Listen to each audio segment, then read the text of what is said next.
मैं doctor Rinki, assistant professor भाषा विश्वविद्यालय में आप सभी का इस मंच पर तहे दिल से स्वागत और अभिनंदन करती हूँ।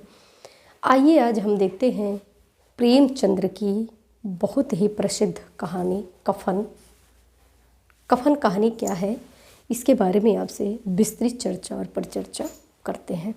तो कफन कहानी को पहले कहानी पढ़ के मैं आप लोगों को समझा देती हूँ।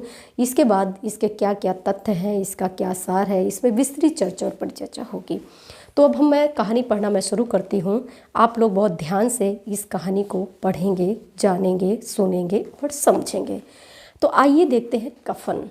कफन क्या है? कफन की शुरुआत ही कहाँ से होती है कि झोपड़े के द्वार पर बाप और बेटा, झोपड़े के द्वार पर बाप और बेटा दोनों एक बुझे हुए अलाव के सामने चुपचाप बैठे हुए हैं और अंदर बेटे की जवान बीबी बुधिया प्रसव वेदना से पछाड़ खा रही थी।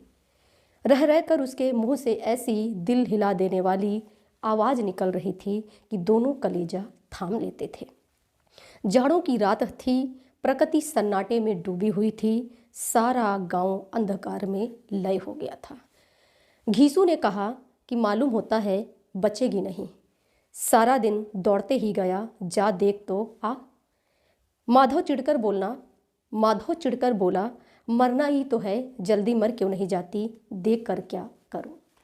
इसके बाद तू बड़ा बेदर्द है बे, साल भर जिसके साथ सुख चैन से रहा उसी के साथ इतनी बेवफाई।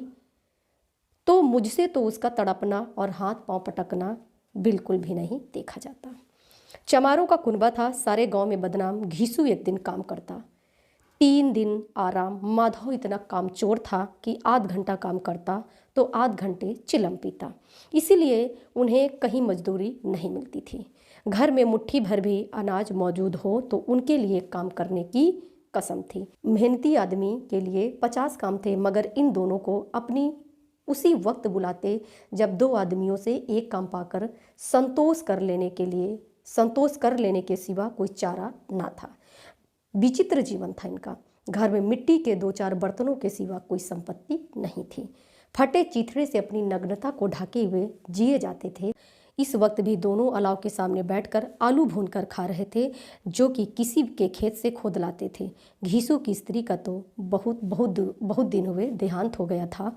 माधव का ब्याह पिछले साल ही हुआ था। वही औरत आज प्रसव वेदना से मर रही थी और ये दोनों शायद इस इंतजार में थे कि वह मर जाए तो आराम से सोएं।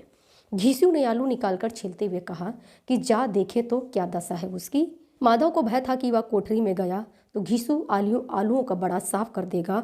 बोला, मुझे वहाँ जाते डर लगता है। मैं सोचता हूँ कि कोई बाल बच्चा हो गया हो तो क्या होगा। सौंठ, गुड़, तेल कुछ भी तो घर में नहीं है, सब कुछ आ जाएगा।